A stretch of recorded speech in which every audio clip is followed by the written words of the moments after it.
Hezekiah takes over, he's taking over 2 tribes. And the capital, of course, is Jerusalem. But down the street in Israel, or Samaria, the capital being Damascus, we have another king sitting on the throne.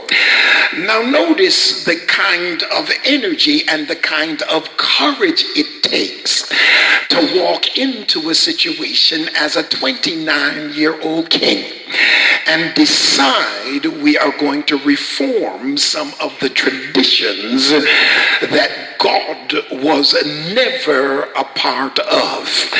I dare you to walk into anybody's citadel and decide that you're going to change what they've been doing for years and years. I dare you to tell somebody you haven't got it all together and you got to change some of the ways that you were comfortable in.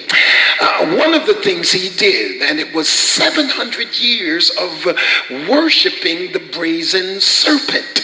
And the brazen serpent had its place, if you remember. Lord have mercy, I'm working hard on this history. The brazen serpent had its place because if you remember, when Israel were attacked by the serpents, the Lord said, make a brazen serpent and set it up in the middle of Israel. And anybody who looked up at the serpent would be delivered from the enemies around them, the serpents around them. What I've found is that God does not want you to run away from your trials.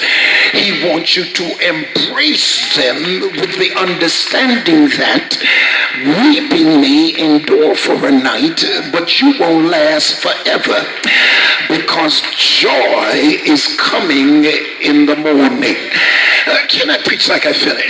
You know, sometimes the deliverances of your early life are going to be the deliverances of your later life.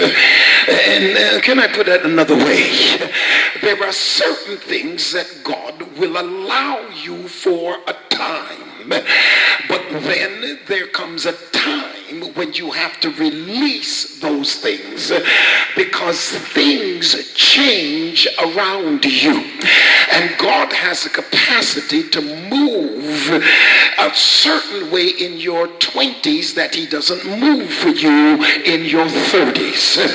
And the reason for that is he doesn't ever want you to be so comfortable that you don't keep following where he leads. I need another kind of deliverance at my age than I needed when I was 25 years old.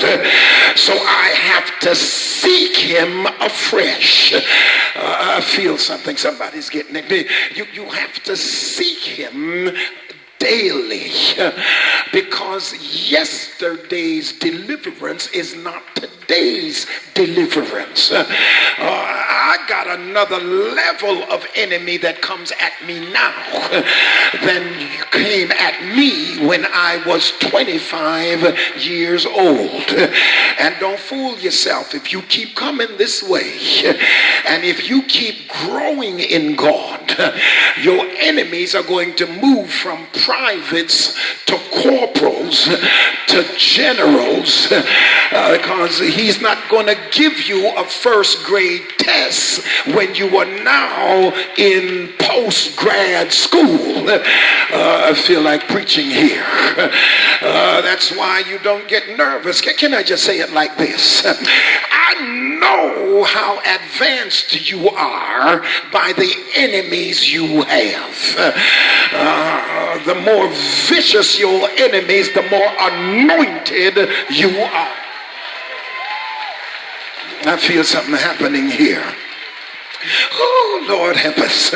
It's important now because he has taken them from the brazen serpent and all of the high places where they worshipped. And after the chronicler had concluded with all the kings of Judah, he concludes that there was none greater than Hezekiah, not before him or after him.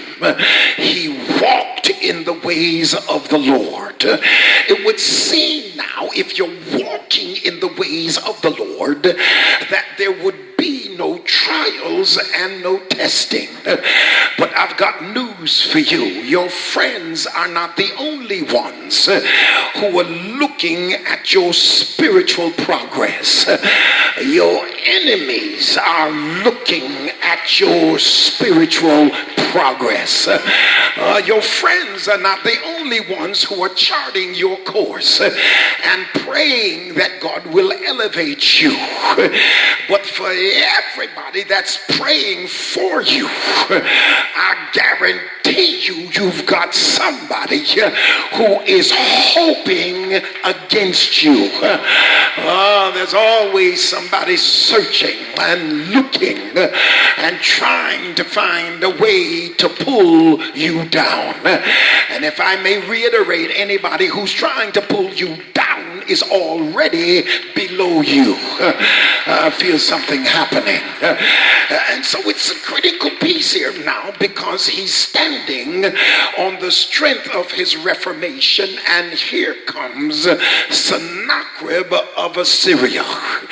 When you get to that place where the new king comes into Assyria and you have the unmitigated gall not to send him a gift, well, here comes your enemies, because they figure you ought to always keep bowing down. The reason you defeated us before was because we did not walk according to the principles of God. The reason you had power over us was we did not hearken to the word of the Lord. The reason you could make us shake and make our knees quake is because we're outside of the principles of God.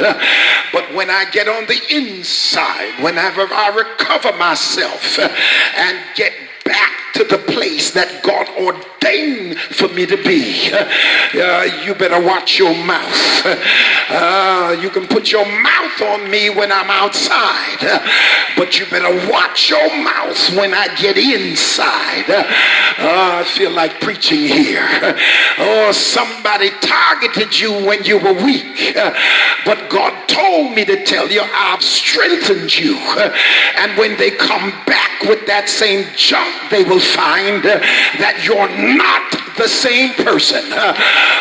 You thought you left me and I was still where you left me. I got news for you. I am now in another place. I feel the power of God here. So now the king sends from Lachish, which means he has come across the desert from Assyria to intimidate the children of God. He comes not only with a signet from Sennacherib, but they have moved closer from across the desert now into their territory, Lachish. It is one thing when your enemies are far. It's another thing when your enemies have come into your own territory. I got news for you. You got some enemies that really don't matter, because they too far, they too weak to do anything to harm you. But you have some enemies that are in the house. I feel like preaching. Don't fool yourself. You got some enemies that you really don't know are your enemies, because they didn't start being your enemies the first time you met them. You don't even know when they switched. I wish I could preach to somebody here. You don't know when they switched. They're still shaking shaking your hands. They're still patting you on the back. They're still smiling in your face.